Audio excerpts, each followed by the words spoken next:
Hello guys, welcome to only my talks. YouTuber Harsha సాయిపై case నమోదైన విషయం తెలిసిందే. హర్ష తనను పెళ్లి చేసుకుంటానని నమ్మించి మోసం చేశాడంటూ ఓ యువతి నార్సింగ్ పోలీస్ స్టేషన్లో ఫిర్యాదు చేసింది. పెళ్లి పేరుతో తనపై పలుమార్లు అత్యాచారం చేశాడని, నగ్న చిత్రాలతో బ్లాక్మెయిల్ చేశాడని ఫిర్యాదులో పేర్కొంది. అయితే హర్ష నిన్నటి నుంచి అందుబాటులో లేకుండా పోయాడు. అతడి కోసం పోలీసులు ముమ్మారంగా గాలింపు చర్యలు చేపట్టారు. తాజాగా తనపై నమోదైన కేసుపై హర్ష సాయి స్పందించాడు. డబ్బుల కోసమే తనపై ఆరోపణలు చేస్తున్నారని ఇన్స్టాగ్రామ్లో హర్ష సాయి ఓ పోస్ట్ పెట్టాడు. అవన్నీ తప్పుడు ఆరోపణలు. డబ్బులు దండుకోవడం కోసమే నాపై లేనిపోని ఆరోపణలు చేస్తున్నారు. నా గురించి మీకు తెలుసు. నిజాలు త్వరలోనే బయటికి వస్తాయి.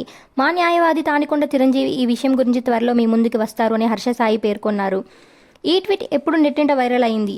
విశాఖకు చెందిన హర్ష సాయి పేదలకు ఆర్థిక సాయం చేస్తూ ఆ వీడియోలు తన యూట్యూబ్ ఛానల్లో అప్లోడ్ చేస్తూ ఉంటారు. యూట్యూబ్లో అతడికి దాదాపు 14 మిలియన్ల ఫాలోవర్స్ ఉన్నారు. బెట్టింట యాప్స్ను ప్రమోట్ చేసి 2 చేతుల సంపాదిస్తున్నాడనే ఆరోపణ అతడిపై ఉంది. హర్ష సాయి హీరోగా ఓ సినిమా కూడా మొదలైంది. సొంతంగా ఒక కథ రాసుకుని స్వీయ దర్శకత్వంలో హీరోగా నటించిన చిత్రం మెగా. ఇందులో బాధిత యువతి హీరోయిన్. అప్పట్లో టీజర్ కూడా విడుదలైంది, కానీ ఇంకా సినిమా రిలీజ్ కాలేదు. ఇలాంటి అప్డేట్స్ కోసం please like, share, subscribe OMT.